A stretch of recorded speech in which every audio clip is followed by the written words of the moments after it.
नमो अरिहन्ताणं नमो सिद्धाणं नमो आयरीयाणं नमो वज्रायाणं नमो लोये सवसाहुणम्।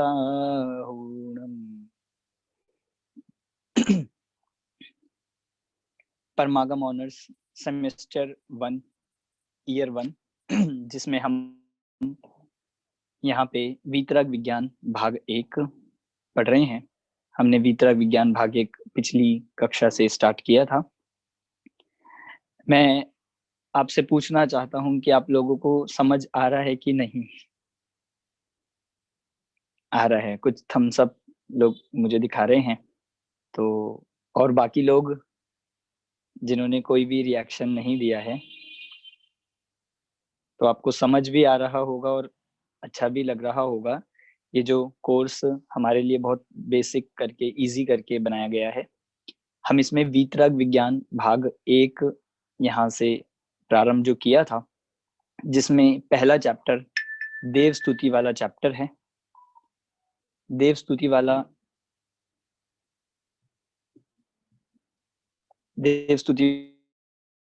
वाला ये चैप्टर यहाँ पे देख रहे थे, जिसमें दर्शन स्तुति में हमने 3 छंद स्टार्टिंग के देखे थे।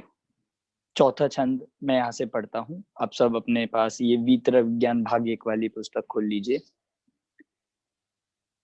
जिनके पास बुक नहीं हो, आप पीडीएफ्स भी लगा सकते हैं, और कुछ लोगों को बुक्स मंगाने का भी था, तो आप जो एक अपनी पर practicaljainism.com वेबसाइट है, उस पे से भी मंगा सकते हैं, और टोडरमल स्मारक ट्रस्ट पे भी आप डायरेक्ट भी ऑर्डर कर सकते हैं, वहां से भी आपको बुक्स मिल जाएगी। चलिए प्रारंभ करते हैं। चौथा नंबर का छंद। तुम गुण चिंतत निज पर विवेक प्रगटे विगटे आपद अनेक। तुम जग भूषण दूषण वियुक्त सब महिमा युक्त विकल्प मुक्त। देखिए बहुत सरल है। हमने पिछली बार आपको बताया था कि ये देव स्तुति पंडित दौलत राम जी द्वारा लिखी गई है। इस देव स्तुति में भगवान जिनेंद्र देव, अरिहंत देव, उनकी गुणगान, उनकी स्तुति यहाँ पे की गई है। कैसे हैं वे जिनेंद्र देव, क्या क्या उनकी विशेषता है। हम किसी की स्तुति करते हैं तो उस स्तुति में हम उनकी क्वालिटीज, हम उनके गुणगान की करते हैं। उसी को यहाँ पे दौलत राम जी ने अपनी भाषा में लिखा है। तुम गुण चिंतत निज पर विवेक। हे भगवान, आपका गुण, आपके गुण चिंतत मतलब चिंतन करते हुए, आपके गुणों का चिंतन करने से क्या होता है? निज पर विवेक प्रगटे। देखो अगर आप ध्यान से अगर हम देखेंगे तो पूरा सेंटेंस ही बनता है, तुम्हारे मतलब हे भगवान, हे जिनेंद्र भगवान, आपके गुणों का चिंतन करने से निज पर का विवेक प्रगटे, मतलब प्रकट होता है। निज मतलब स्व, पर मतलब पर, मैं और पर, इसका क्या विवेक है, मतलब इसमें क्या भेद ज्ञान है, मैं कौन हूं, पर कौन है, इस बात की जानकारी हमें होती है। किससे? आपके गुणों का चिंतन करने से। ठीक है। तुम गुण चिंतत निज पर विवेक प्रगटे। फिर दूसरा क्या क्वालिटी बताई? विघटे आपद अनेक। विघटे मतलब नष्ट होना, विघटना मतलब नष्ट होना। जैसे हम बोलते हैं बादल विघट गए, बादल जो थे वो नष्ट हो गए, तो विघटे मतलब नष्ट होना। क्या नष्ट होता है? आपद, आपद अर्थात आपदाएं, परेशानियां, दिक्कत, समस्या, ये सब आपदा। सारे जगत की आपदा मतलब दुख, अगर हम एक शब्द में कहें दुख, आपके गुणों का चिंतन करने से मिट जाता है। मतलब हे भगवान, पूरे विश्व में, पूरे जगत में कोई ऐसा दुख नहीं है जो आपके गुणों का चिंतन करने से ना मिटे। ये फिर आगे देखिए, तुम जग भूषण दूषण वियुक्त। हे भगवान, हे जिनेंद्र भगवान, आप कैसे हो? जग के भूषण हो, जगत के आभूषण।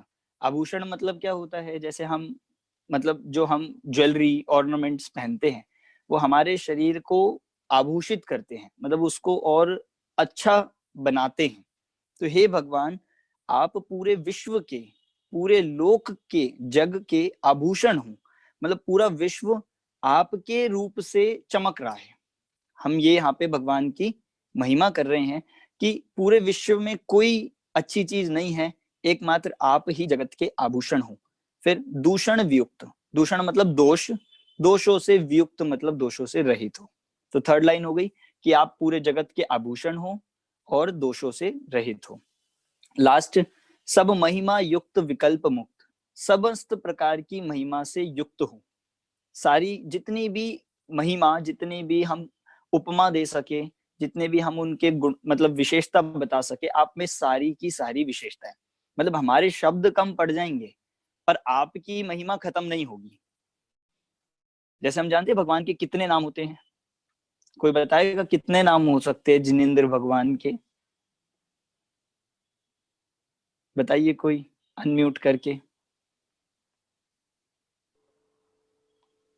अच्छा, नहीं कर पा रहे। 1008। 1008। 1008। 1008 बिल्कुल सही, जिन 1008। जिन ने सबने कहा। 1008 नाम भगवान के कहे जाते हैं। मतलब आप देखो कितने सारे तो हम भी जानते हैं, देव, जिनेंद्र, जिन, भगवान, मतलब परमेश्वर, बहुत सारे नाम हम इसमें बता सकते हैं। पर ऐसे 1008 नाम से भगवान की गुणगान किया जाता है। पर 1008 भी बहुत कम है। अगर हम वास्तव में भगवान की विशेषता देखें, भगवान के गुणों की बात करें, तो शब्द कम पड़ जाएंगे, पर हम उनकी महिमा, वो गुणगान, वो कभी खत्म होने वाला नहीं है। तो हे भगवान, आप समस्त प्रकार की महिमा से युक्त हो, विकल्प मुक्त हो, मतलब महिमा से युक्त हो और विकल्प से मुक्त हो। कोई भी प्रकार का विकल्प अर्थात समस्त प्रकार के विकल्प, टेंशन, आप उससे कैसे हो? सब रहित हो। ठीक है, नेक्स्ट चलते हैं, पांचवा पढ़ता हूं। अविरुद्ध शुद्ध चेतन स्वरूप परमात्म परम पावन अनूप, शुभ अशुभ विभाव अभाव कीन, स्वाभाविक परिणतिमय अछीन। देखिए, 5वें नंबर के छंद में क्या कहा। अब इसमें पूरी ही क्वालिटीज एक एक शब्द में बता रहे हैं। आप कैसे हो? अविरुद्ध हो, मतलब आप में किसी प्रकार का विरोध नहीं है, आप अविरुद्ध हो। दूसरा, शुद्ध हो, समस्त प्रकार की अशुद्धता मिट चुकी है, इसीलिए आप शुद्ध हो। कर्म नष्ट हो चुके हैं, इसलिए आप शुद्ध हो, ये सब लग सकता है। चेतन स्वरूप, चेतन स्वरूप मतलब चेतन होता है जानना देखना। तो आपका काम क्या है, आपका स्वरूप क्या है? अब मात्र जानना और देखना। परमात्मा हो, परम आत्मा। आपको ध्यान होगा हमने पिछले क्लास में एक चैप्टर पढ़ा था, क्या नाम था उसका? ध्यान है चैप्टर का नाम? आत्मा। आत्मा और परमात्मा। तो उसमें परमात्मा में हमने दो आत्मा की बात करी थी, अरिहंत और सिद्ध। तो वो ही परमात्मा आपको कहा कि आप कैसे हो? परमात्मा हो। परम हो, परम मतलब सबसे हाईएस्ट, सबसे उत्कृष्ट। पावन, वही शुद्ध हो, पावन को हम शुद्ध निर्मल कह सकते हैं। और अनूप, अनूप मतलब जिनकी किसी से भी उपमा नहीं की जा सकती, मतलब कोई भी जगत में ऐसी चीज नहीं है जिससे हम आपकी तुलना कर दे।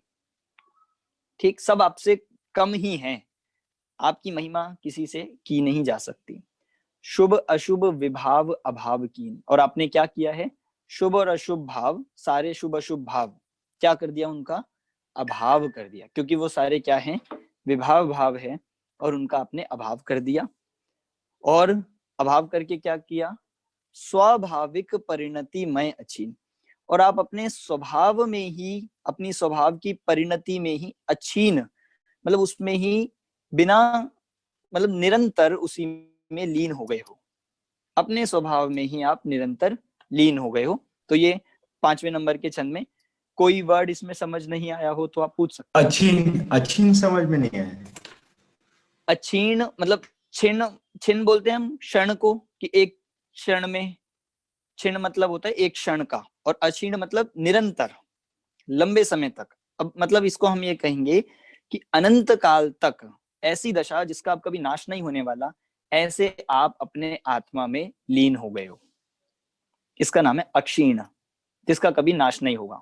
ठीक है, चले नेक्स्ट, चलिए अगला अगला छंद देखते हैं।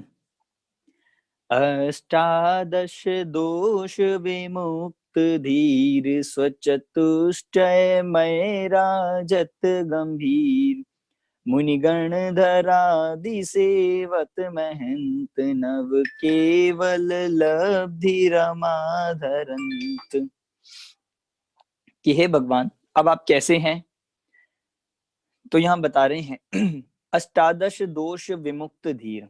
अष्टादश, इसमें 2 आया, 8 और 10, टोटल करेंगे हम 18। आप 18 दोषों से विमुक्त हो, 18 दोषों से रहित हो, विमुक्त हो, ये कहा जाएगा। स्वचतुष्टयमय राजत गंभीर, स्वचतुष्टय। आप इसमें पहले वाले लाइन में 18 दोष में 8 कर्म और 10 नहीं, 8 कर्म नहीं, टोटल पूरे 18 दोष।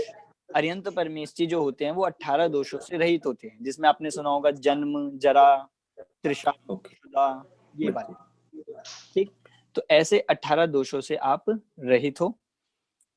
और क्या हो, स्वचतुष्टयमय राजत, अपने स्वचतुष्टय में ही। स्वचतुष्टय कौन से, अनंत दर्शन, अनंत ज्ञान, अनंत सुख, अनंत वीर, ये जो 4 अनंत चतुष्टय हमने अर्यंत परमेष्ठी के पढ़े थे, उसमें ही आप राजत, राजत मतलब उसी में राज कर रहे हो।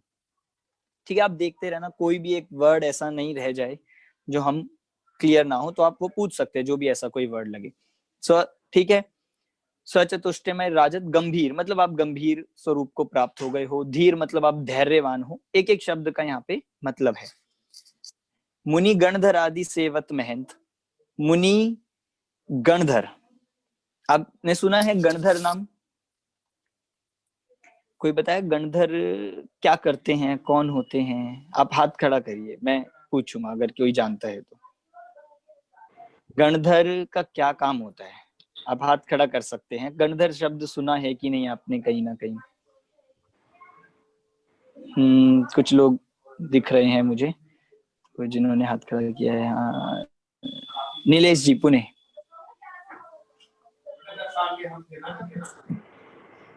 हाँ जी, गणधर शब्द क्या, कौन होते हैं गणधर?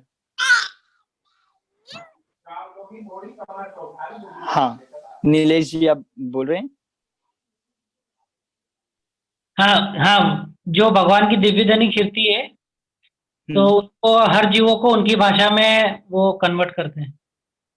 हाँ, हर जीवों को उनकी भाषा में। चलिए हम इसको ऐसा कहेंगे कि जो भगवान की दिव्य ध्वनि कीर्ति है, वैसे तो वो कन्वर्ट नहीं करते, क्योंकि भगवान की दिव्य ध्वनि का ही एक अतिशय होता है, वो खुद ही 18 महाभाषा और 700 लघु भाषाओं में हो जाती है अपने आप। मतलब वो एक ऑटोमेटिक ट्रांसलेशन है। आप वहां बैठे होंगे तो आपको जिस भाषा में आपको समझना है उसमें समझ आ जाएगा। तो गणधर का क्या काम होता है? गणधर का काम होता है कि वो पूरी दिव्य ध्वनि को लिपिबद्ध करना, उस पूरी दिव्य ध्वनि को द्वादशांग में विभाजित करना, कि कौन से अंग में क्या जाएगा, कौन से अनुयोग वाइज विभाजन होगा, ये सारा गणधर का काम होता है। जरूरी नहीं है वो लिखते हैं, पर वो आगे पास ऑन करते हैं उसे लिपिबद्ध करके, मतलब उसको अनुयोगों में, द्वादश अंगों में विभाजित करके, ये गणधर का काम होता है। मतलब हम कह सकते हैं मुनियों के भी जो हेड है, ठीक है, इसलिए इसमें दोनों चीज ली, मुनि गणधर आदि सेवत महंत, कि जो मुनि है, गणधर है, आदि सारे आ जाएंगे इसमें, आचार्य, उपाध्याय, साधु। हाँ जी, रोहन जी आप कुछ बताइए। जब तक गंधर नहीं होंगे तब तक तो दिव्य ध्वनि दिखेगी नहीं ना, जैसे महावीर स्वामी भगवान के इसमें, तो उनका होना जरूरी है। हाँ जी बिल्कुल, हाँ, गणधर की उपस्थिति दिव्य ध्वनि किरने में अनिवार्य है। ठीक, तो ये मुनि हो, गणधर हो, आचार्य, उपाध्याय, साधु, और सारे आपकी क्या करते हैं? सेवत महंत, आपकी सेवा करते हैं। आप इतने महान हो, मतलब इससे ये कहना चाहते हैं कि इतने महान महान लोग जब आपकी सेवा करते हैं तो आप कितने महान होंगे, इससे आपकी ही महिमा बताई जा रही है। मतलब जैसे हम बोले ना कि एक व्यक्ति है कि जिसको सब सल्यूट करते हैं, मतलब सब छोटे छोटे मिनिस्टर सब उसको सल्यूट करते हैं। तो जो मान लीजिए एक आईएएस है, आईएएस इतना बड़ा होता है, आईएएस आईपीएस ऑफिसर हो, अब वो भी जिस प्राइम मिनिस्टर को नमस्कार करेगा तो वो प्राइम मिनिस्टर कितना बड़ा होगा, मतलब वो उसको सल्यूट करेगा। तो ऐसे ही यहाँ कह रहे हैं मुनि, आचार्य, उपाध्याय, साधु, गणधर, ये इतने बड़े हैं, इतने महान हैं, और वो ऐसे मुनि भी आपकी सेवा कर रहे हैं। इससे हमें जिनेंद्र भगवान आपकी विशेष महिमा पता लगती है। ठीक है। मुनि गणधर आदि सेवत महंत, नव केवल लब्धि रमा धरंत। 9 प्रकार की जो लब्धियां हैं, अब ये 9 प्रकार की लब्धियां कौन सी होती है ये मैं आपको ग्रुप पे बता दूंगा। वैसे इसमें यही आते हैं: अनंत दर्शन, अनंत ज्ञान, अनंत सुख, अनंत वीर्य, शायिक सम्यक, तो शायिक, ये सब इनकी लब्धियां 9 प्रकार की होती है। इसके नाम मैं ग्रुप पे डाल दूंगा कि 9 प्रकार की लब्धियों को आप धारण करते हो। ठीक, तो आज हम ये 3 छंद ही लेंगे, चौथा, पांचवा और छठवा। इनमें किसी को कोई डाउट हो, कोई वर्ड, तो आप पूछ सकते हैं, फिर हम अपने चैप्टर की तरफ चलेंगे। बताइए, किसी को इसमें कोई डाउट है? नहीं है? चले, ठीक है, चलते हैं। पिछली क्लास में हमने एक चैप्टर पढ़ा था, आत्मा और परमात्मा का। ध्यान है आप सभी को थोड़ा बहुत? ऐसा तो नहीं है कि पिछली क्लास को हम पहले ही छोड़ आए हो? हाँ, क्वेश्चन आया लब्धि किसे कहते हैं। लब्धि का मतलब होता है प्राप्ति, लब्धि का अर्थ होता है प्राप्ति। तो यहाँ लब्धि ऐसी कही गई है कि भगवान को कुछ विशेष उपलब्धि, लब्धि का अर्थ एक उपलब्धि के रूप में भी होता है। तो भगवान जब अरिहंत बने हैं तो उनको कुछ ऐसी विशेषताएं प्रकट हुई है जिसे उनकी 9 प्रकार की लब्धि कहते हैं। जैसे एक सर्वज्ञता है, अनंत ज्ञान है, ये पहले नहीं होता, पर जब अरिहंत बनते हैं तो वो एक उस समय की लब्धि है, मतलब उस समय की एक विशेष प्राप्ति है, लब्धि इसे कहते हैं। ठीक है, चलते हैं। पिछली क्लास में हमने आत्मा परमात्मा वाला चैप्टर देखा था, जिसमें मुनिराज योगिंदु मुनिराज का हमने परिचय यहाँ पे के साथ देखा था। आपको सबको ध्यान है? और आत्मा परमात्मा वाला चैप्टर, आत्मा कितने प्रकार के होते हैं मैं पूछता हूँ दक्षा जी? 3 प्रकार। 3 प्रकार, कौन कौन से? बहिरात्मा, अंतरात्मा और परमात्मा। ठीक है, म्यूट कर लीजिए। आत्मा 3 होते हैं या 3 प्रकार के होते हैं? 3 आत्मा नहीं होते, 3 प्रकार होते हैं, बिल्कुल सही आपने बोला है।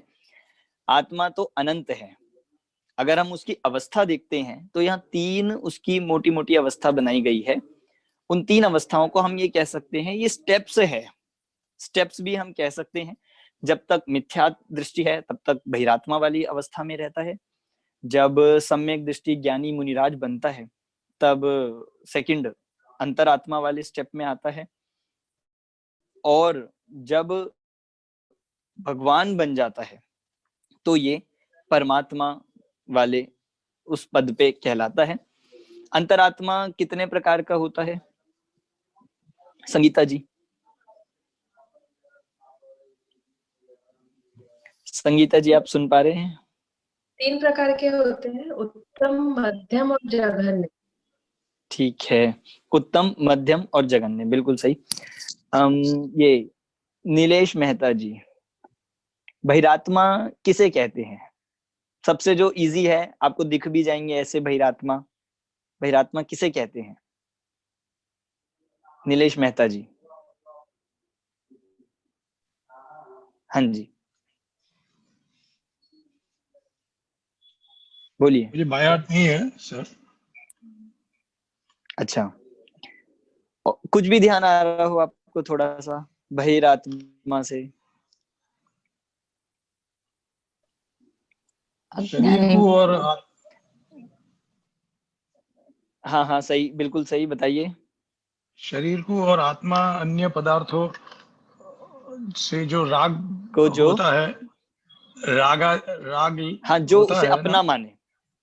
हाँ, बिल्कुल सही है, उसे बिल्कुल कहते सही हैं। बोला आपने कि शरीर को, बाहर के पदार्थों को, इन संयोगों को, मकान दुकान, इन सब को जो मैं हूं, मेरे है, इस तरह मानता है उसे बहिरात्मा कहते हैं। मतलब जितने मिथ्या दृष्टि अज्ञानी जीव हैं उसे हम बहिरात्मा की श्रेणी में लेंगे। ठीक है। परमात्मा कितने प्रकार के होते हैं सरिता जी?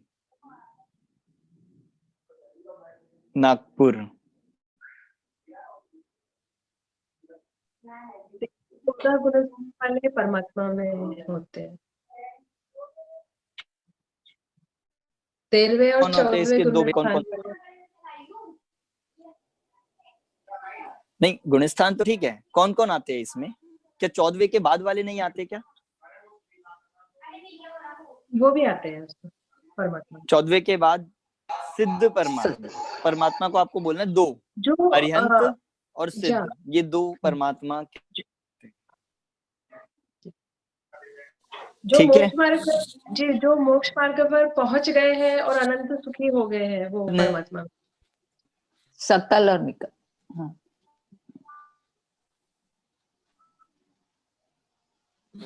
कौन कौन? तो आपको बताना है अरिहंत और सिद्ध। ठीक है। गुणस्थान हमें ना भी याद रहे कोई दिक्कत नहीं है, गुणस्थान जरूरी नहीं है, पर ये पता होना चाहिए कि कौन परमात्मा कहलाते हैं। तो अरिहंत परमेश्वरी और सिद्ध परमेश्वरी ये दो परमात्मा। सर आपकी वॉइस अटक रही है बीच में। वो ये है। और सर ऐसा भी अरिहंत चलेगा परमात्मा कहते हैं। जी। हेलो, चलेगा। सर आपकी वॉइस क्रैक हो रही है बीच में। अभी आ रही है ठीक?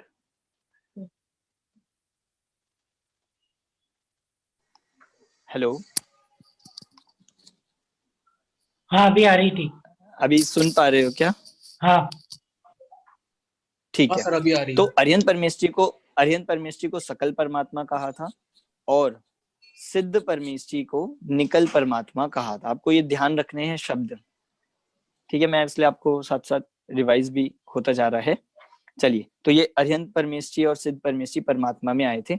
एक अंतिम जो लास्ट क्लास में होंगे वो ही बता पाएंगे कि इन तीनों में हमने हे, गे और उपादेय, इनकी बात करी थी। भविष्य जी आप बता पाएंगे?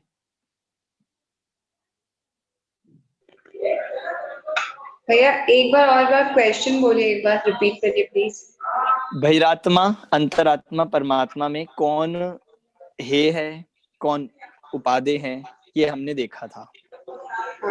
बहिरात्मा हे है, ठीक है। अंतरात्मा एक देश उपादेय है और गे है, ठीक है। और परमात्मा उपादेय है।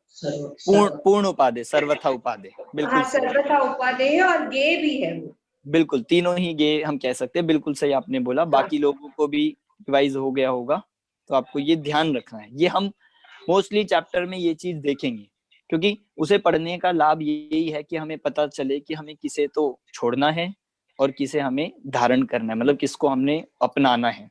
ठीक है। चलिए, आज हम अपने अगले चैप्टर की तरफ बढ़ रहे हैं। ये तो मैंने अभी पिछले ही रिवाइज कराया था। चैप्टर का नाम है 7 तत्व।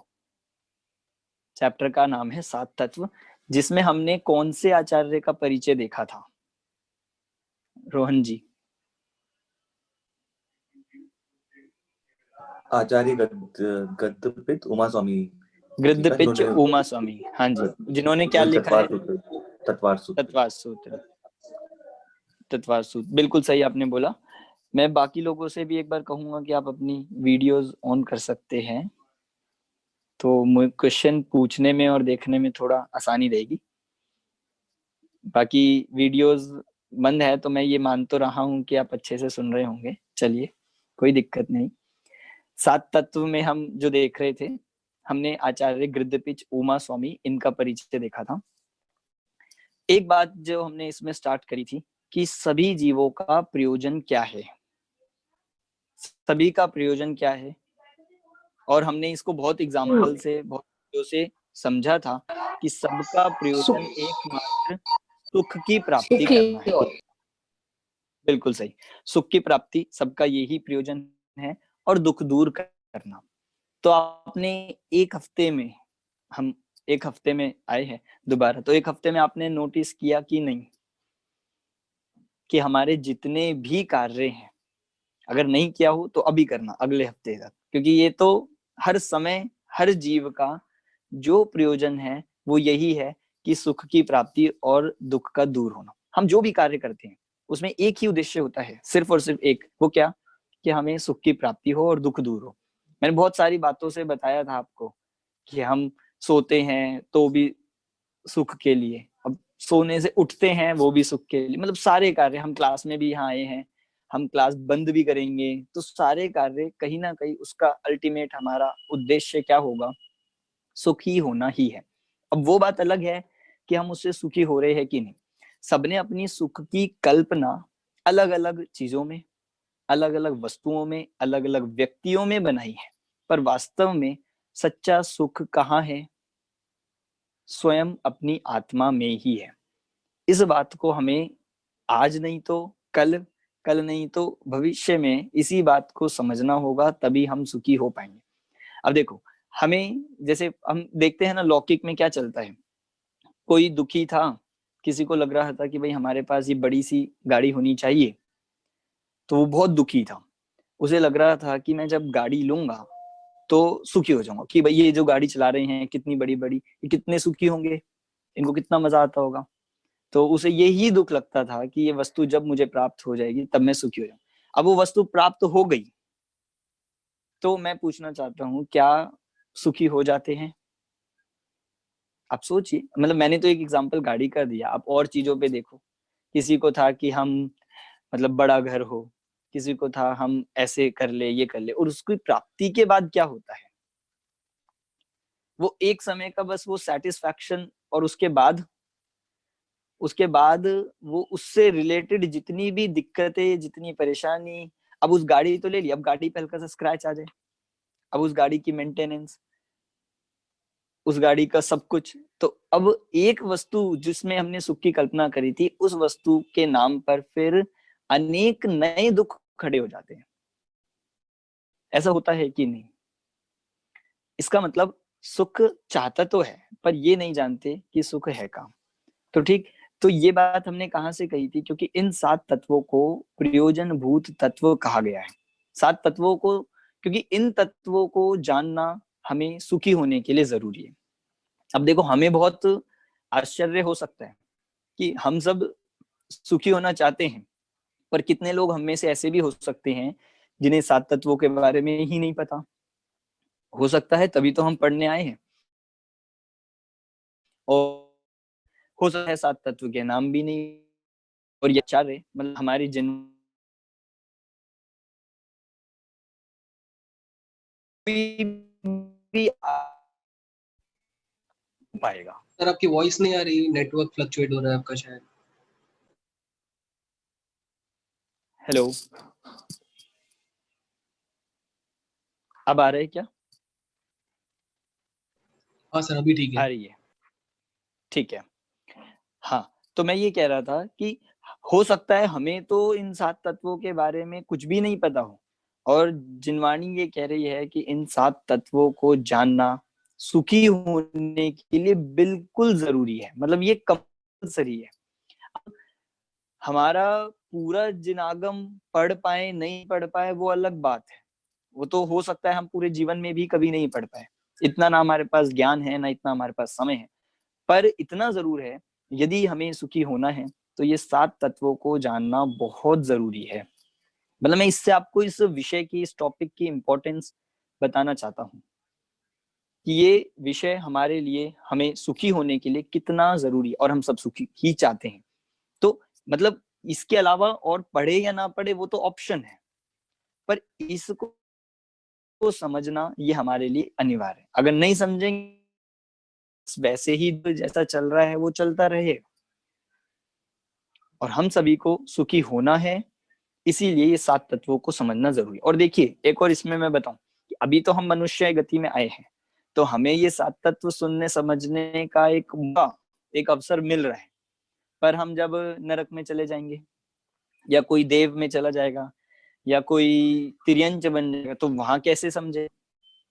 यद्यपि वहां भी सम्यक दर्शन प्राप्त कर सकता है, पर यदि 7 तत्वों को नहीं समझेगा तो वहां भी नहीं कर पाएगा और यहाँ तो कर ही नहीं सकता। इसलिए इस विषय को समझना हमारे लिए बहुत जरूरी है।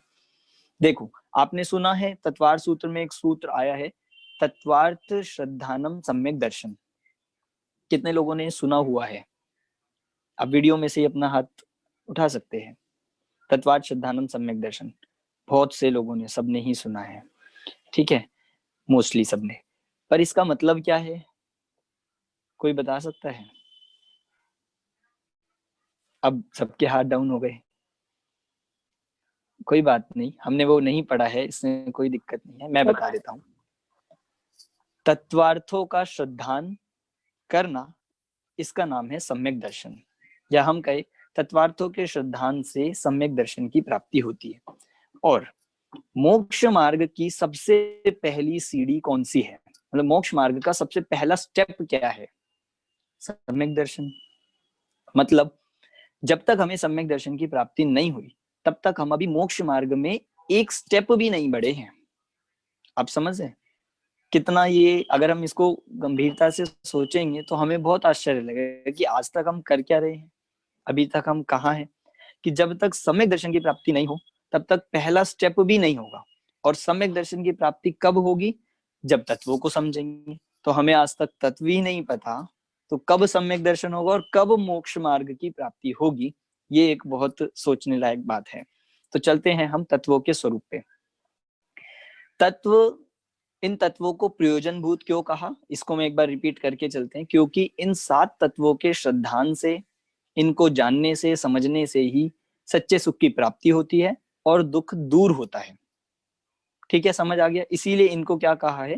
प्रयोजन भूत तत्व। मैं आपके सामने ये इसकी पीपीटी खोलता हूं जिससे हमें और आसान रहेगा।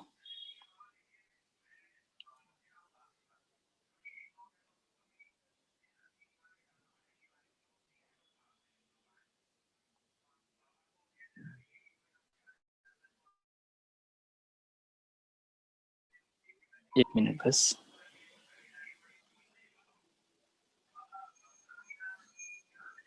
हाँ जी, देखो ये हमने बात करी ली, संसार के सभी जीव क्या चाहते हैं? सुख। फिर दुख दूर क्यों नहीं होता? मतलब क्वेश्चन सीधा यही उठता है कि हम चाहते तो है, सारे काम भी दिन भर के सुख के लिए ही करते हैं, फिर ये सुख आता क्यों नहीं है, प्राप्त क्यों नहीं होता? तो उसके लिए क्या कहा? प्रयोजन भूत सही तत्वों की सही जानकारी व श्रद्धा के बिना, मतलब उससे रहित, उसके ना होने से। तो हमें इन 7 तत्वों को अब समझना है। प्रयोजन क्या है? दुख दूर करना और सुखी होना।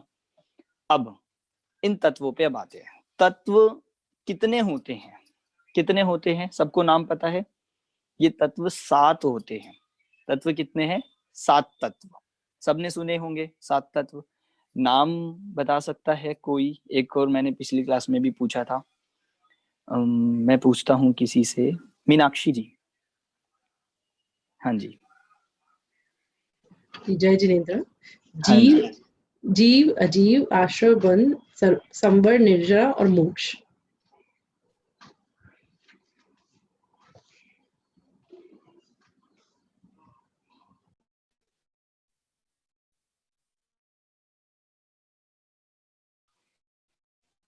बिल्कुल सही है।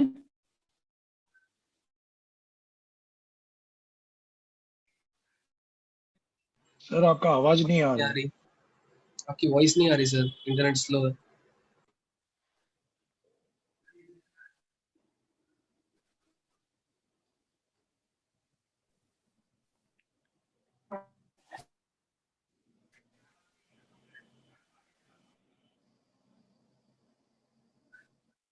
राहुल।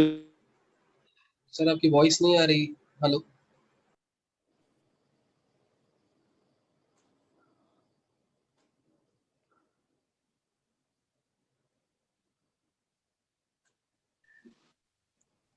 हेलो, अब आ रही है वॉइस?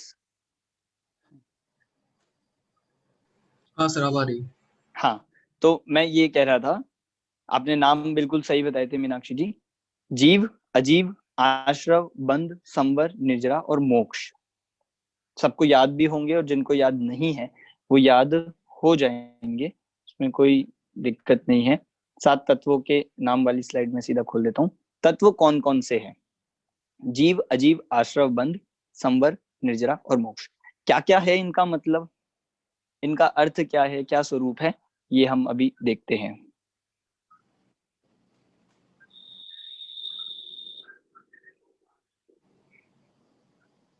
हाँ, सबसे पहले तत्व कहते किसे हैं, सबसे पहले समझना तो ये जरूरी है कि तत्व कहते किसे हैं। 7 होते हैं, ये तो सबको बचपन से ही याद भी है और अब हो गया याद। अब देखो, तत्व,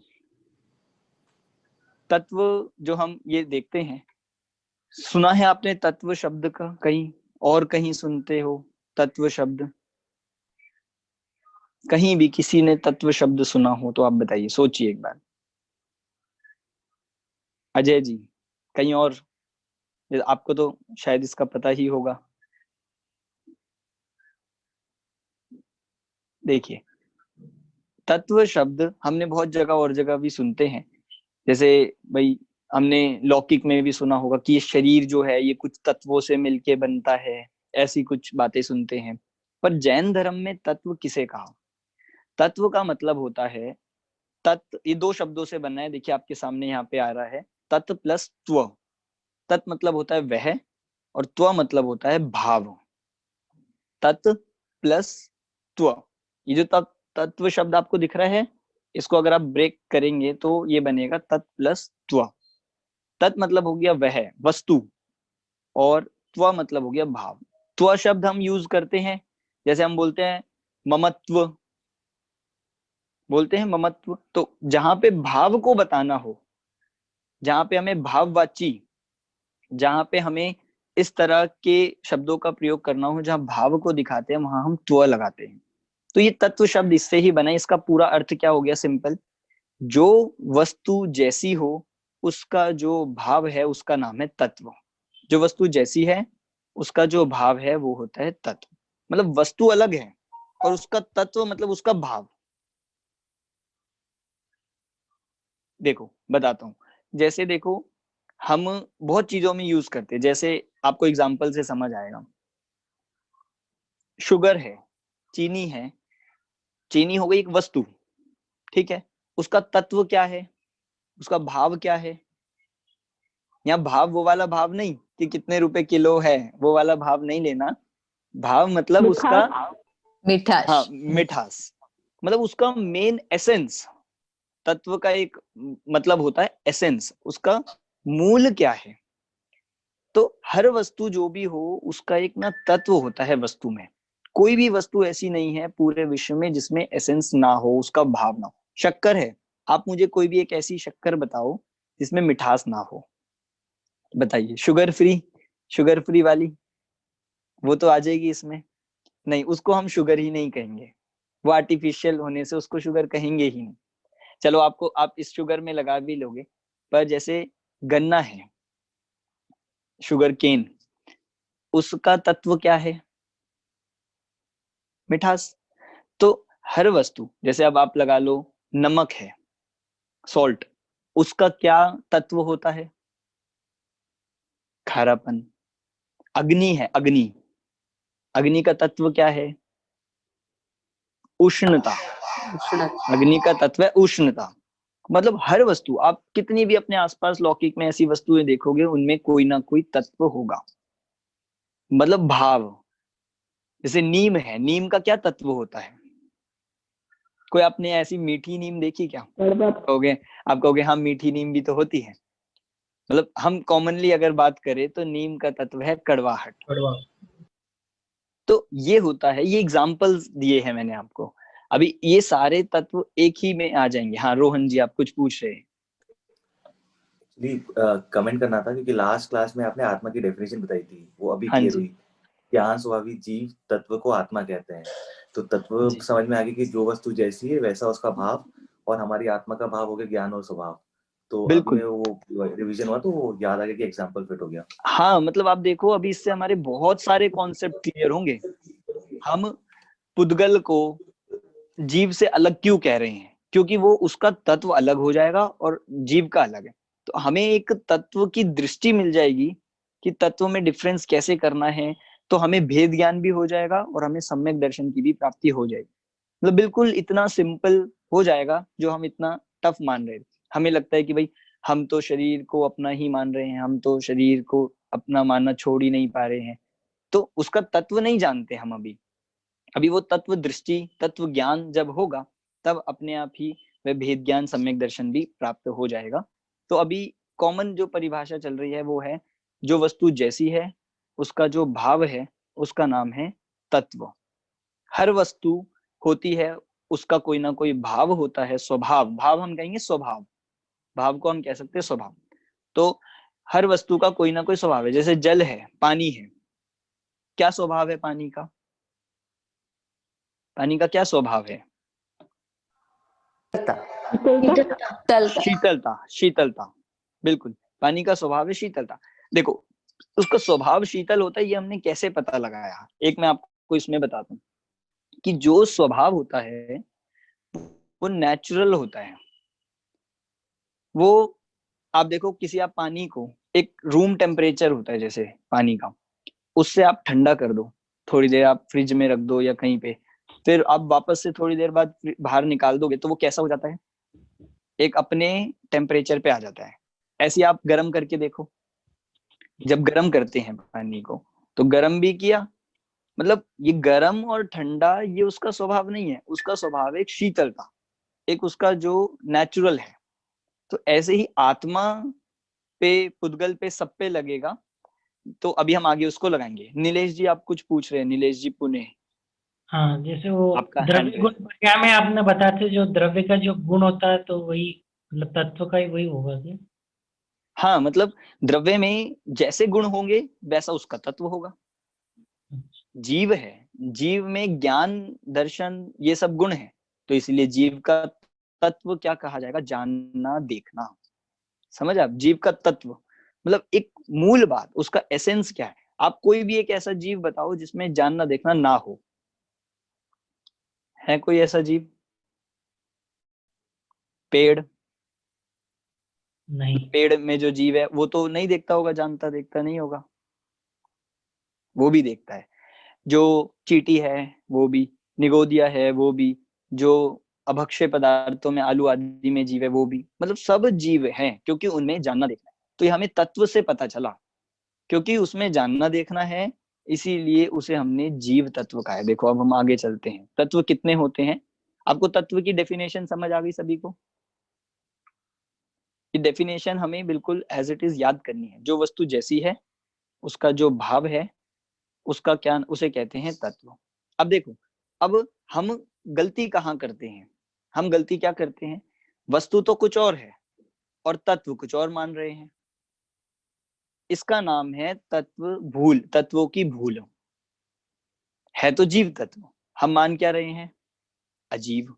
है अजीव तत्व, हम मान रहे हैं उसे जीव।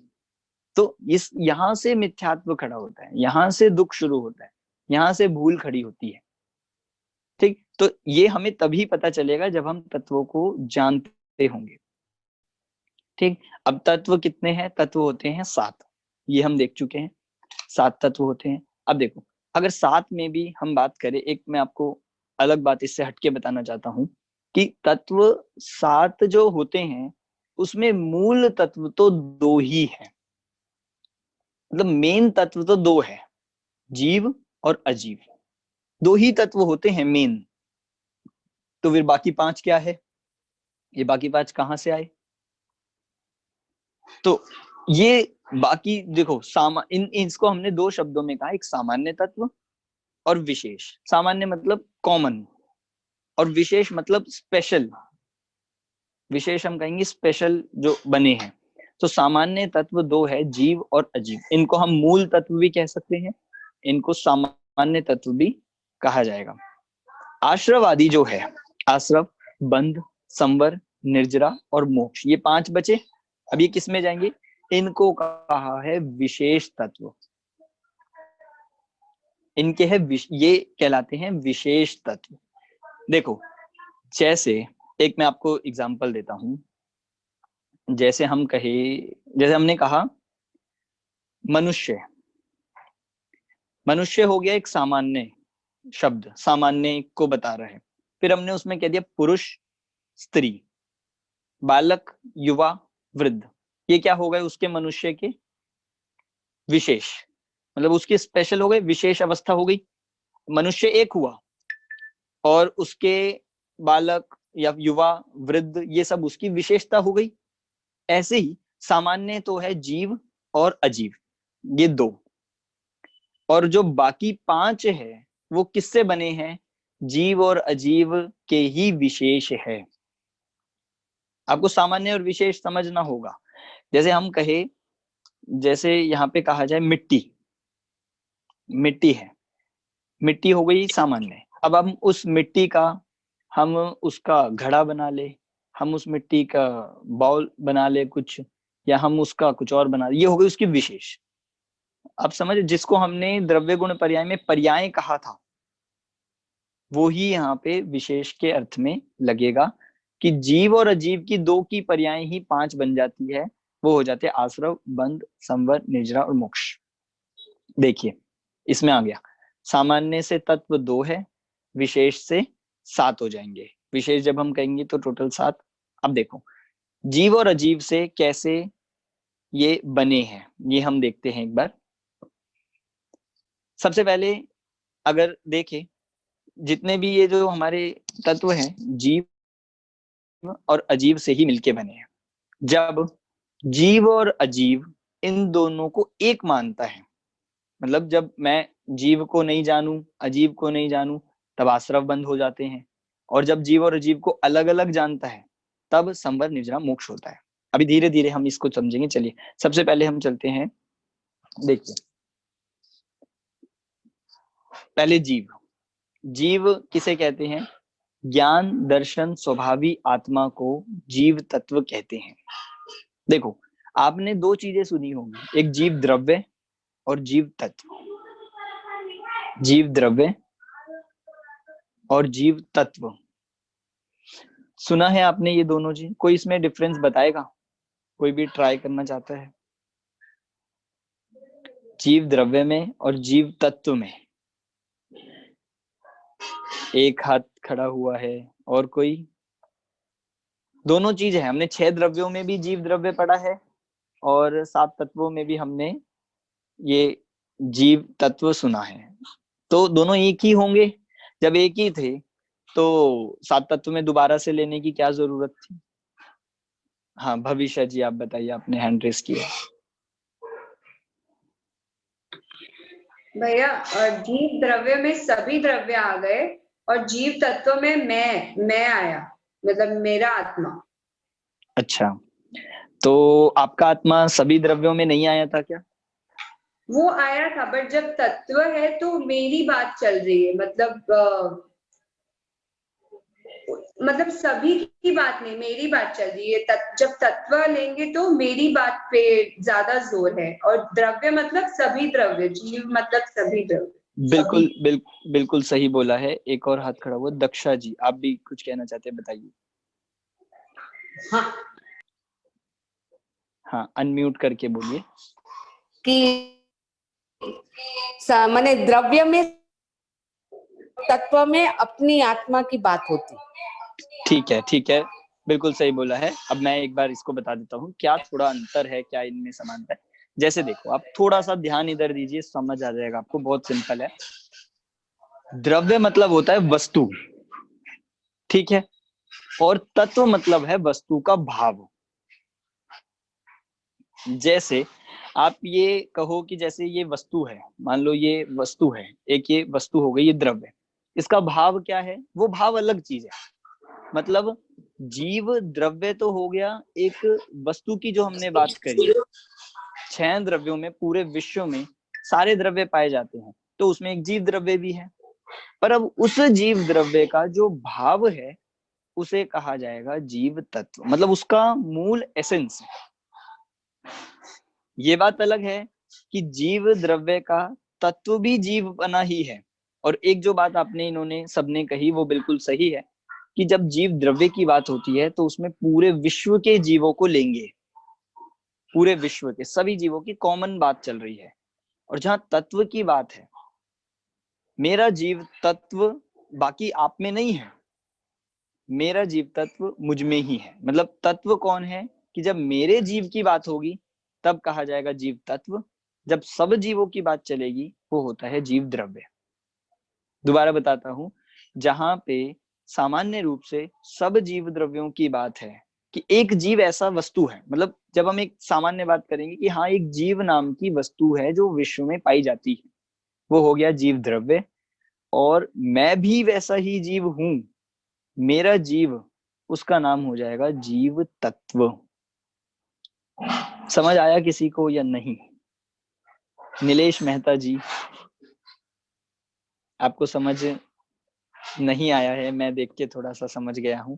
और किसको समझ नहीं आया आप अपनी स्क्रीन से ही थोड़ा बता सकते हैं, आप बता सकते हैं, तभी तो मैं समझा पाऊंगा कि आपको समझ आया है या नहीं।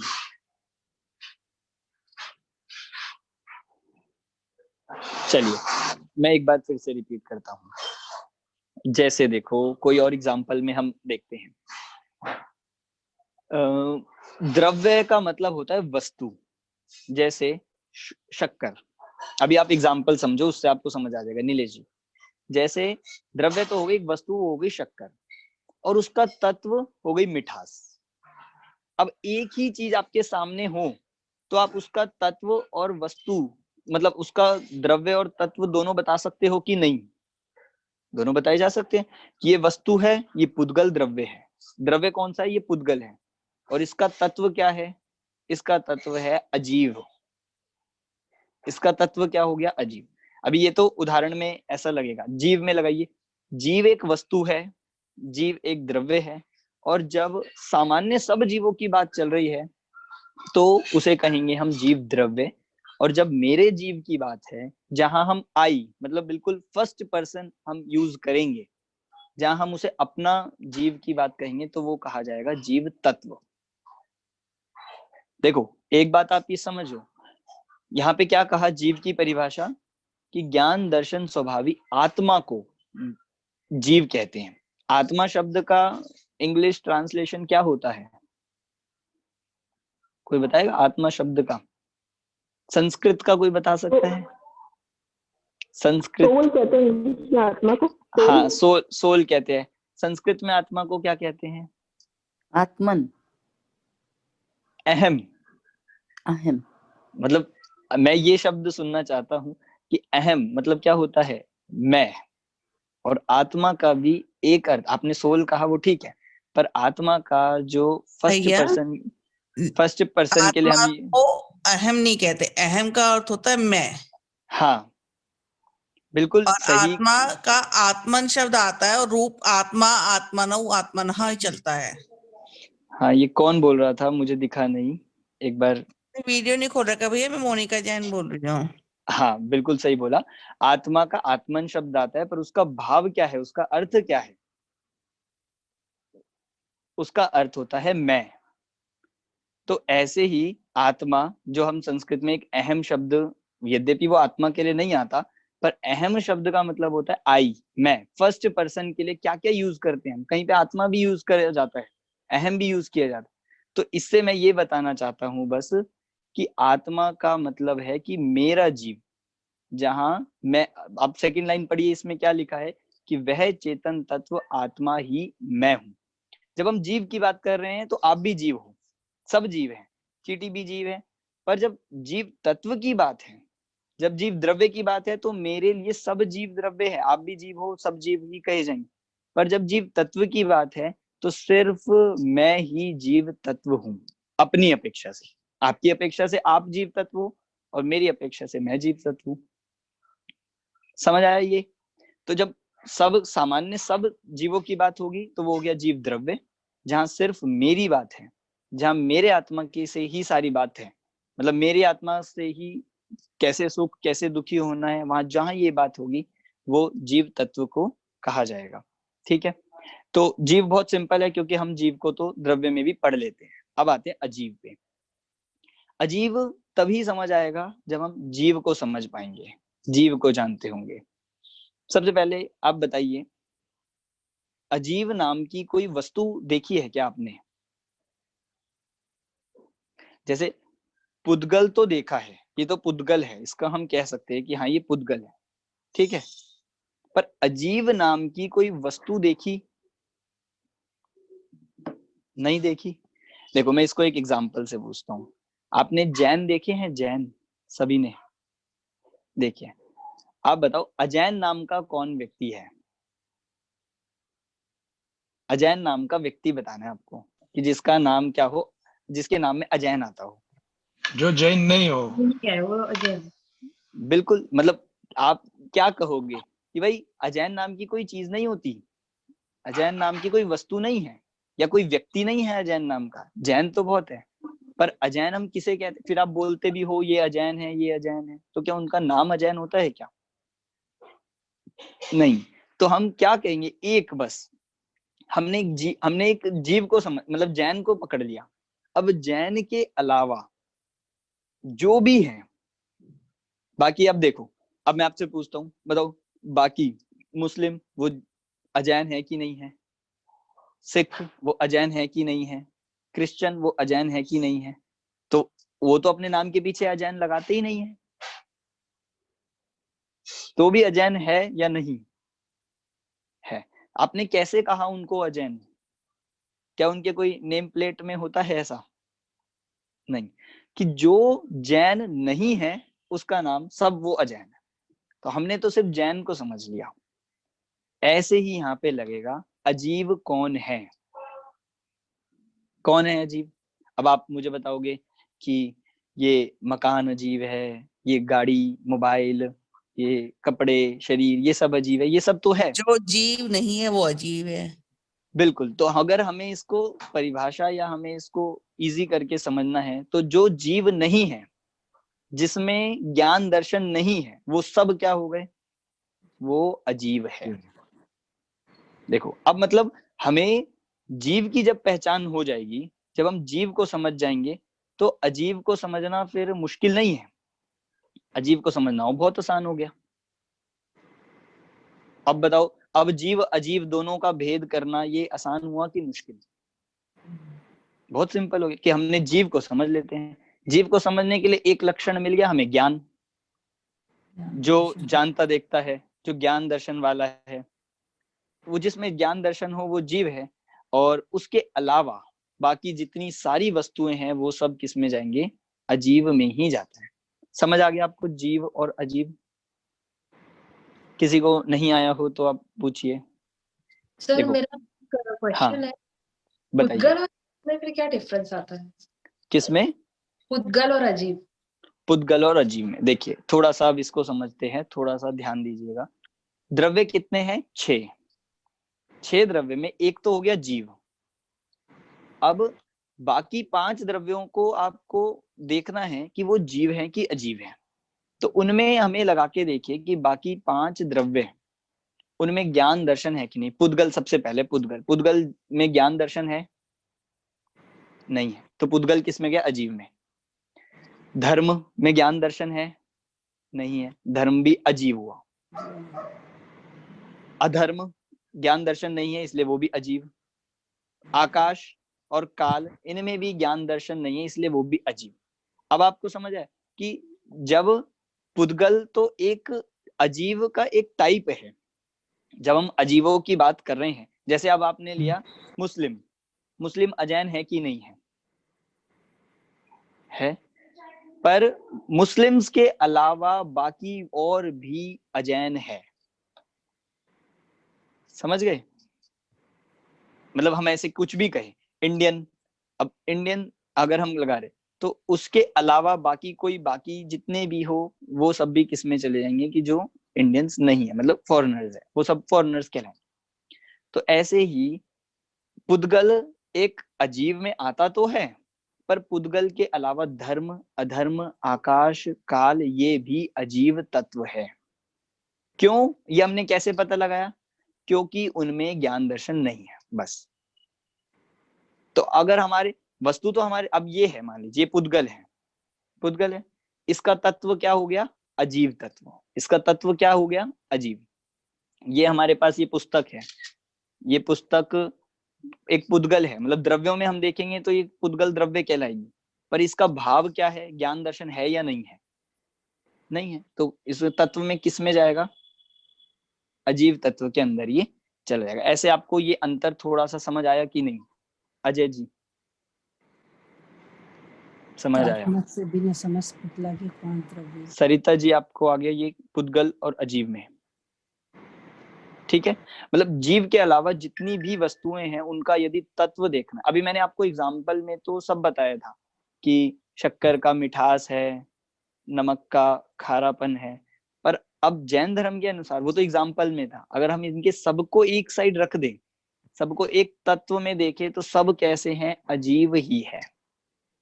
एक जीव एक तरफ हो गया, बाकी सारे विश्व की पूरी वस्तुएं वो सब अजीव तत्व में चली गई। तो सर हम लोग ने जब स्कूल में हिंदी पढ़ी थी तो सिर्फ जीव और अजीव ही पढ़ा, पुद्गल कभी पढ़ा ही नहीं था। लेकिन हाँ, यदि जैन धर्म के हिसाब से पढ़ेंगे तो कोई अजीब वस्तु दिखती है तो हमें उसे पुद्गल ही बोलना पड़ेगा ना? नहीं, हम वस्तु तो पुद्गल है, वस्तु में कोई दिक्कत नहीं है, वस्तु तो पुद्गल ही है, पर इसका भाव क्या है? क्योंकि आपको तत्व दिखता नहीं है, तत्व उसका भाव होता है, दिखती वस्तु है। समझ आ रहा है आपको? जैसे एग्जाम्पल में दिखती तो शक्कर है, पर उसका भाव क्या है? मिठास। तो ऐसे ही दिखता तो पुद्गल है, धर्म अधर्म आदि भी नहीं दिखते। हमने ये 6 द्रव्य वाले चैप्टर में देखा था ना कि सिर्फ हमें 6 द्रव्य में से सिर्फ एक ही द्रव्य दिखता है, वो है पुद्गल। तो दिखेगा पुद्गल, पर उसका भाव हमें समझना है कि ये जीव नहीं है, अजीव है। अजीव को जानने का सिर्फ इतना ही एकमात्र प्रयोजन है कि ये जीव नहीं है, ये मैं नहीं हूं। देखो, आप डेफिनेशन पढ़ते हैं इसकी, ज्ञान दर्शन स्वभावी आत्मा से रहित। देखो बहुत सिंपल हो गया, जीव की डेफिनेशन क्या बना दी थी? ज्ञान दर्शन से सहित, और अजीव क्या हो गया? ज्ञान दर्शन से रहित। ठीक है, और तथा आत्मा से भिन्न समस्त पुद्गल आदि 5 द्रव्य, ये बता दिया कि अजीव में कौन कौन आएंगे? पुद्गल भी, धर्म, अधर्म, आकाश और काल, ये 5 द्रव्य जो जीव के अलावा है, ये सब अजीव तत्व हैं। अब इतना किसको समझ नहीं आया? अब बताइए, किसी को अभी डाउट हो तो हम यहीं पे एग्जांपल देके समझाया। आ गया क्या सभी को? जिन्होंने वीडियोस ऑफ करी हुई है, मैं ये मानता हूं कि आपको समझ आ गया है। ठीक है, तो ये जीव और अजीव हमने देखे हैं। इसके बाद आता है आश्रव। इसके बाद है आश्रव, थोड़ा सा हम और लेंगे, ऐसे जल्दी ही खत्म करेंगे आज की क्लास, लेट हो रहा है लोगों को। चलिए, आश्रव। अब हमें एक बार सबको म्यूट कर दीजिए। अजीव, जीव अजीव दोनों सामान्य तत्व थे, मतलब मेन 2 तत्व थे, जीव और अजीव। ठीक है, इसके अलावा बाकी जो 5 है वो उनके विशेष है, मतलब उनसे ही मिलकर बने हैं। अब इसको हमें ऐसे समझना होगा कि बाकी जो 5 तत्व है, इनमें थोड़ा सा अंश जीव का भी है और अजीव का भी है। ये दोनों से मिलजुल कर बने हैं, जीव और अजीव दोनों से मिलकर बने हैं बाकी 5।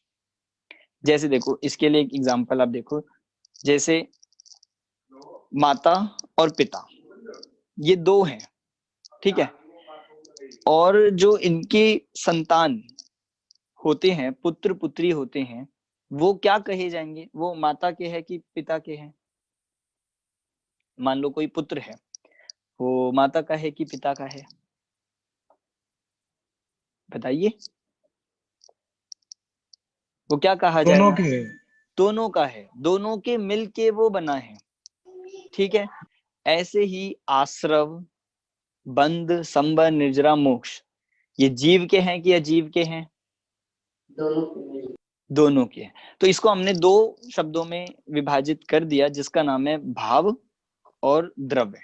इसको हम ऐसे देखेंगे कि द्रव्याश्रव और भावाश्रव। ठीक है, फिर द्रव्य बंध और भाव बंध, द्रव्य संबर और भाव संबर, द्रव्य निर्जरा और भाव निर्जरा, और द्रव्य मोक्ष और भाव मोक्ष। ये अब आप नोट कर लीजिए, क्योंकि बुक में भी इस तरह आएगा वैसे, पर जो ये बाकी 5 है, देखो जीव और अजीव में ऐसे भेद नहीं बनाए थे क्योंकि वो तो अलग अलग ही थे, पर जब जीव और अजीव दोनों मिलते हैं तब ये 5 खड़े होते हैं, आश्रव, बंध, संवर, निजरा, मोक्ष, जिससे ये बना द्रव्य आश्रव और भाव आश्रव, द्रव्य बंध और भाव बंध, द्रव्य संवर और भाव संवर, द्रव्य निजरा और भाव निजरा, और द्रव्य मोक्ष और भाव मोक्ष। ठीक है। अब इसमें एक बात और ध्यान रखिए, जो उसमें द्रव्य वाला अंश है, मतलब द्रव्य वाला जो पार्ट है, मतलब जो द्रव्य आश्रव होगा, ये द्रव्य बंध होगा, द्रव्य संवर होगा, वो सब अजीव से कारण से है, और भाव वाला जीव के कारण से। देखो आगे चलते हैं, थोड़ा सा टफ हो रहा है आप लोगों को। देखो, हाँ, ये 2 स्लाइड आपके सामने मैंने खोली है, एक ही द्रव्य और भाव। देखो, द्रव्य आश्रव, द्रव्य बंध, द्रव्य संवर, द्रव्य निजरा, द्रव्य मोक्ष, ऐसे 5 ये भी बनेंगे, और भाव के भी, भाव आश्रव, भाव बंध, भाव संवर, भाव निजरा और भाव मोक्ष। ये पीपीटी आपको ग्रुप पे बिल्कुल भेज दी जाएगी। सबसे पहले आश्रव समझते हैं, आश्रव किसे कहते हैं, इसे छोड़ के। आश्रव का मतलब होता है कर्मों का आना।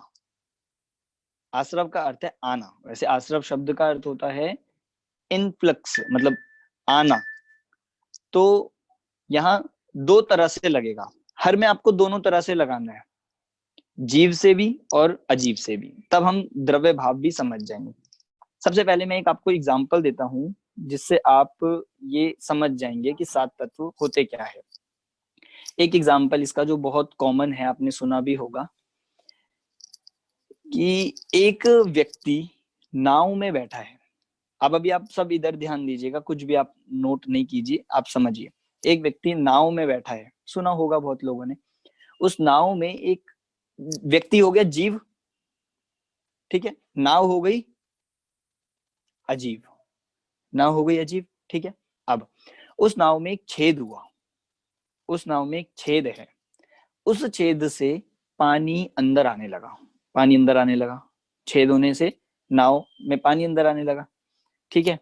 फिर पानी जब अंदर आया तो वहां पे पानी भर गया, पूरा भरने लगा, बहुत सारा पानी इकट्ठा हो गया, पूरा पानी वहां पे भर गया। फिर क्या किया उस व्यक्ति ने, फिर उसने क्या करना चाहिए ऐसी सिचुएशन में, आप क्या करोगे बताइए। भाई हम तो कभी ऐसे सिचुएशन में आए नहीं, पर कभी आए तो क्या करना चाहिए? उस पानी निकाल ले। छेद को बंद करना चाहिए, बंद करना चाहिए, छेद को बंद करना चाहिए पहले। 2 आंसर आ रहे हैं, एक तो पानी निकालना चाहिए, या पहले बंद छेद को करना बंद चाहिए, करना, फिर पानी निकालना चाहिए। पक्का ऐसे ही? आश्रव संवर, हाँ, नहीं, तत्व नहीं कौन मैं सा है वो ऐसे ही तो सोच रही हूँ, आश्रव संवर निर्जरा, तो हाँ मुझे लगता है उसको कर्मों, उसको तत्व कौन सा कहेंगे ये तो मैं बताऊंगा, ये तो अभी हम नहीं, करेंगे, पहले नहीं, एग्जाम्पल जो में पढ़ा बताएंगे। हुआ याद कर रही थी। हाँ तो बिल्कुल सही बताया आपने, पर हाँ, आप अभी नाव में आइए ना, नाव से बाहर नहीं आइए, उस उसको सिचुएशन में बंद करना होगा, तब वो निकालेंगे पानी को। बिल्कुल मैं यही बता रहा हूँ कि अगर उस छेद को बंद किए बिना पानी निकालेंगे तो क्या काम चल जाएगा, डूबने से बच जाएंगे क्या? नहीं बचने वाले। इसका मतलब पहले क्या करना होगा, समझदार व्यक्ति तो क्या करेगा, ज्ञानी तो क्या करेगा, सबसे पहले उस छेद को बंद करेगा जहां से पानी आ रहा है। सबसे पहले हम वो लीकेज ढूंढते हैं, कहाँ से पानी आ रहा है, तो उसको छेद बंद किया, फिर क्या करेगा, धीरे धीरे उस पानी को बाहर निकालेगा, एक एक करके बाहर निकालेगा। फिर जब पूरा पानी बाहर निकल जाएगा तो वह किनारे पे पहुंच के पार हो जाएगा। एग्जाम्पल समझ आया आपको सभी को? एग्जाम्पल, अब इस एग्जाम्पल में 7 तत्व है, इस एग्जाम्पल में 7 तत्व है। कैसे, एक बार देखो, फिर अगली क्लास में आपको एक दूसरा एग्जाम्पल सोच के आना है। आप ये होमवर्क नोट कर लीजिए, अभी पूछूंगा मैं सबसे, ठीक है, जिनके नाम भी मुझे दिख रहे हैं यहाँ पे, जिनकी वीडियोस ऑफ है, मैं किसी से भी पूछूंगा, और जिनकी ऑन है उनसे तो पूछूंगा ही। ठीक, देखो इसमें 7 तत्व कैसे हैं मैं आपको बता रहा हूँ, फिर आपको दूसरा एग्जाम्पल एक सोच के आना है। देखो नाव में बैठा व्यक्ति कौन सा तत्व हो गया? जीव। नाव क्या हो गई? अजीव। पानी का आना, पानी का आना ये हो गया आश्रव। पानी का आते आते इकट्ठा हो जाना, भर जाना, ये हो गया बंद। फिर पानी को एक एक उस पानी जहां से आ रहा था उस छेद को बंद करना, ये हो गया संवर। और उस भरे हुए पानी को धीरे धीरे क्रमशः एक देश निकालना, ये हो गया निर्जरा। और पूरा पानी निकल जाए, इसका नाम हो गया मोक्ष। ये देखो कितने सिंपल एग्जाम्पल से हमें सातों तत्व समझ आ गए। अब बिल्कुल ऐसा ही आत्मा के साथ है। एक बार बस आत्मा पे घटित करते हैं, फिर हम अपनी आज की क्लास को यहीं ओवर करेंगे। आत्मा हो गया जीव, ठीक है। ये शरीर, कपड़े, कर्म, ये हो गए अजीव। ये सब किस में चले गए? अजीव में। अब जब हमने मोह राग द्वेष भाव किए, जब हमने कुछ गलत भाव किए, मिथ्यात्व हुआ, तो ये कर्मों का आना, जैसे वहां पानी आ रहा था, वो एग्जाम्पल है, यहाँ पे कोई पानी नहीं आएगा, पर कर्मों का आना, इसका नाम क्या हो गया? आश्रव। कर्म आ रहे थे और आत्मा के साथ आके चिपक गए, मतलब कर्म आत्मा के साथ आके पूरे में लग गए। हमें दिखते नहीं है, पर हर समय कर्म आ रहे हैं और आत्मा के साथ आके जुड़ जाते हैं, पूरे प्रदेश में चिपक गए बिल्कुल एक क्षेत्र से। ये होता है बंध। कर्मों का आकर आत्मा के साथ रुकना, ये हो गया बंध। और नए नए भी आते जा रहे हैं और आके चिपकते जा रहे हैं हर समय, तो ये हो गया बंध। उसके बाद जैसे कर्म आ रहे थे, उनको पहले पुरानों को नहीं निकाला, आते हुए को रोका, क्योंकि आते रहेंगे निकालते रहेंगे, आते रहेंगे निकालते रहेंगे, तो कोई फायदा नहीं है। कर्मों का जो आना रुकना, मतलब कर्म जो आ रहे थे उस आने को रोकना, स्टॉप करना उसे, इसका नाम है संवर। और जो कर्म बंधे थे उन कर्मों का एक देश खिर जाना, उनको एक देश नष्ट करना, इसका नाम है निर्जरा। और पूरी तरह से जब जीव कर्मों से रहित हो जाता है, कर्मों का मुक्त होना, इसका नाम है मोक्ष। अब ये समझ आया कि नहीं आपको एग्जाम्पल, पानी के एग्जाम्पल से? और जिन्होंने पहली बार 7 तत्व सुने होंगे उन्हें तो समझ आया ही होगा, और बाकी को भी जिन्होंने पहले से सुना होगा उनका रिवाइज हुआ होगा। तो ये 7 तत्वों को बताने वाला ये उदाहरण है। सातों तत्व इसी तरह से बनते हैं। आपको अगली क्लास में दूसरा एग्जाम्पल सोच के आना है। बहुत से एग्जाम्पल ऐसे बन सकते हैं, सोच के आप सभी को आना है, मैं पूछूंगा जरूर, ठीक है। और हम बाकी इस चैप्टर को भी कंप्लीट करेंगे अगली क्लास में। अगली क्लास अपनी वही सुबह के समय ही रहेगी, संडे को सुबह 8 से 10 बजे तक अपनी क्लास रहेगी। जो लोग आज की क्लास में नहीं आए हैं, वे रिकॉर्डिंग, आप उन तक अगर आपका कोई संपर्क है तो आप उन्हें बता सकते हैं, वे रिकॉर्डिंग जरूर सुने, क्योंकि हम इसके आगे कंटिन्यू करेंगे। द्रव्याश्रव भावाश्रव किसे कहते हैं, तो अगला चैप्टर भी अगली क्लास में लिया जाएगा। अभी की क्लास यहीं पे पूर्ण करते हैं। किसी को कोई डाउट है आज की क्लास में? नहीं है, चलते हैं। और अगर हो तो आप बाद में भी पूछ सकते हैं। सभी को जय जिनेंद्र। जय जिनेंद्र भैया। जय जिनेंद्र भैया। जय जिनेंद्र। जय जिनेंद्र। जय जिनेंद्र भैया। जय जिनेंद्र भैया।